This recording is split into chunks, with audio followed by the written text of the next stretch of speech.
Several people are dead and injured after a sudden and violent attack that police say looks deliberate. This happened in Germany, the northwestern city of Münster near the Dutch border. A man behind the wheel of a delivery van plowed into a crowd of people, killing 2 and injuring at least 20 others. Some of them are in critical condition right now. Witnesses say the van smashed into the open-air section of a busy restaurant.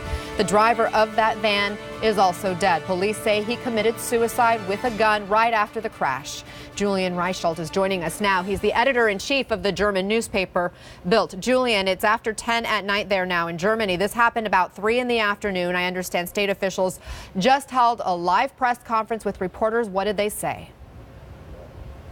Well, they basically talked the media through what happened today and what they know about the perpetrator. The one thing that is of highest importance here is that so far nothing points to an Islamist background, although the footprint of the attack certainly looked like it in the beginning. The perpetrator is a 48 or 49-year-old German man who lived in the city of Münster, who has no criminal background, who his neighbors describe as a completely unknown to him, someone who never was special, who never stuck out. And so far there are no clear motives and no clear indication why he carried out this attack today. And why are federal officials so confident, though, that this man has no extremist motivations or connections at this point? It is still so early in the investigation. Well, so far they are only confident about an Islamist background. They are not ruling out a political background. It's still very possible that he had some sort of a political motive. There were reports today that a political pro-Kurdish demonstration was planned exactly in the spot where he carried out this attack today. There are speculations about a more extreme political background of this man, but so far that's only speculation. So what they are able to rule out right now is a possible Islamist background, but no political background.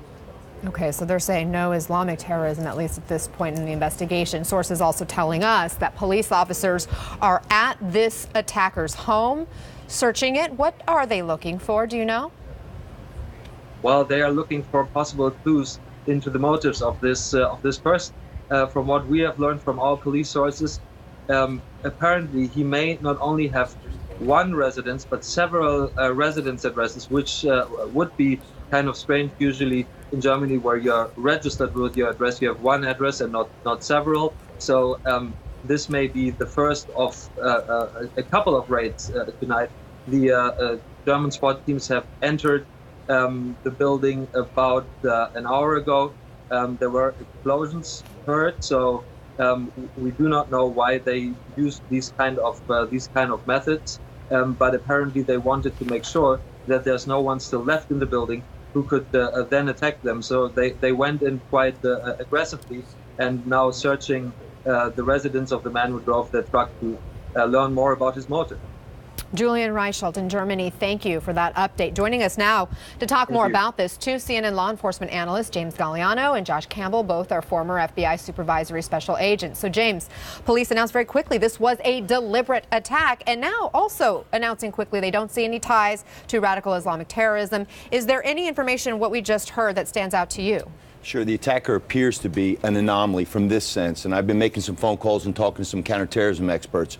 So we know that they're saying police right now are skeptical that this is an Islamist terrorist, but they're not saying that he wasn't an adherent to a particular political ideology. Remember, terrorism is you are conducting violence or intimidation in pursuit of political or social goals. Anna, real quickly, let's walk down what's happened over the last 2 years. 14 July 2016 in Nice, France, 86 killed, 1 attacker. 19 December 2016 in Berlin, 12 killed, 1 attacker.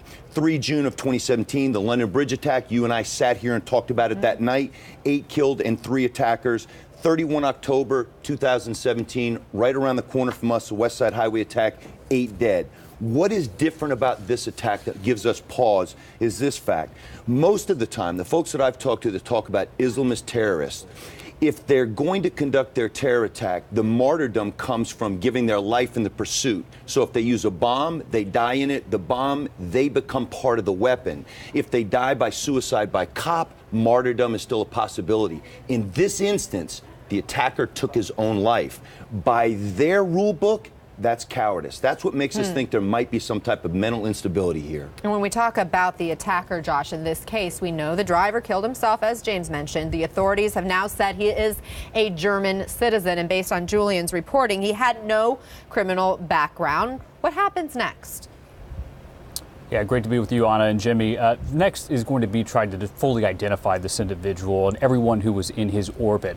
Having worked far too many of these investigations involving the loss of life overseas, I can tell you that there are two aspects. There's the part of the investigation that's seen and the part that's unseen. As we watch the pictures there of the crime scene, and we saw earlier footage of police officers processing, that's what is seen. We see the collection of physical evidence in order to determine what happened and how it happened. The second part, the unseen, is going to help us determine why it happened and get to that motive. And until we fully identify the subject, we won't yet know, what his tendencies were, who his contacts were. That's a part of the investigation that's going to take some time in order to really suss that out. And it's important because, especially, as you mentioned with the reporter earlier, how close this was to the Dutch border. This is something that may not just impact Germany, but other countries as well. So, if you have other associates, now is the time where they may be going underground. They may be looking to, escape the purview of law enforcement. And so it's really going to be an all hands on deck approach. And I can tell you, and Jimmy spent time overseas as well, working with our foreign partners, the fusion of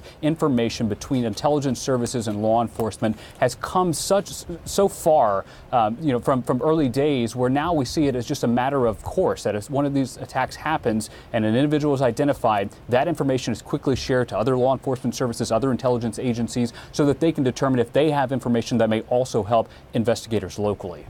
James, this isn't the first time we've seen a vehicle used in an attack, even in Germany specifically. You mentioned the Berlin attack. You tick through a bunch of other ones that have happened in Europe and here on U.S. soil. What do we know about the uptick in this type of attack, specifically, though, in Europe? Sure, and I've called for this. I mean, the United States is part of the Five Eyes, so we have intelligence sharing with 4 other partners. I think we need to expand that going forward. I also think we need to look at soft targets. I mean, we've seen the proliferation of shootings at schools. We've talked about hardening schools to make them a more difficult target for somebody bent on causing death and destruction there. And immediately in the wake of the West Side terror attack, where we talked about this was on 31 October of this past year, we talked about how quickly the New York City Council came to be putting up the bollards along the West Side Highway. They recognized that there were access routes that a vehicle could get on there, where there were bike paths and passenger and routes where people could walk, and they fixed that. I think going forward, we're going to have to look in the West at possibly doing a better job of separating pedestrian thoroughfares from vehicular traffic. Terror climate in Europe. We've talked a lot about this over the past few years. Josh, what more can you tell us about what's happening in that realm in this part of Germany? Well, I think it's important to first say, as we've mentioned, throughout our reporting today, that we're not yet clear whether this was terrorism. I think it's too early. Obviously, that's going to be something that investigators are going to look into for the reasons that were mentioned earlier. It looks like, it is questionable when compared to some other attacks, but unfortunately, the climate is such that we've seen these type of incidents in the past. And when you look at individuals and back at some of the recent instances of terrorism, individuals are either inspired or sometimes directed by those who are overseas. And that's why it's going to be very important to fully identify this person to determine, and I'm saying if it's terrorism, it's a big if, but if it is terrorism, what caused that motivation? Is this something that he came to on his own, or did he have contacts that now investigators and law enforcement are going to want to determine and see if they're actually inspiring other people as well? It's a Herculean effort in order to go and dig into someone's past, but they're going to be looking at that digital footprint. They'll look at everything in his orbit, as mentioned, his contacts, his associates, his communications mediums, in order to determine, because as you mentioned, this isn't the first time we've seen these type of incidents.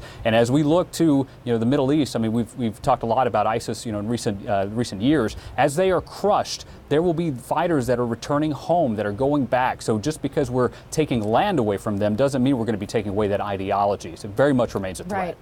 And as you point out, it doesn't look like this has any tie to Islamic terrorism or radical Islamist terrorism, according to the officials in their latest press conference. But James, back to the fact that this is a tactic we have seen used by other terrorists in the past, using a vehicle to create chaos, to create death and injury. What do law enforcement officials do knowing this is increased in frequency? How are they combating this? Yeah. I mean, the West, we pride ourselves on civil liberties. We pride ourselves on living in a democracy, and you're able to do what you want to do with limited restrictions. And it's difficult. We can certainly chart when people buy firearms. You know, that conversation has been going on here for a while. But how do we deal with this? This isn't somebody that's buying components to a bomb. It's not somebody buying large amounts of fertilizer or diesel fuel. This is a vehicle. And somebody owns a vehicle and they have a valid driver's license. They're not on our radar. Very, very difficult. I think what's going to be important here is to look at the digital footprint of this individual. It's the 21st century. Everyone seemingly has a digital footprint. What that digital exhaust from, their iPads, their phones, who they called, were there any associates involved in this, or was this just a mentally disturbed individual? And on it's a difficult thing. You and I have talked about this so many times before. We want to, sometimes people that are just evil or people are mentally disturbed, we want to try to attach some motive to it, and sometimes that's really difficult to do.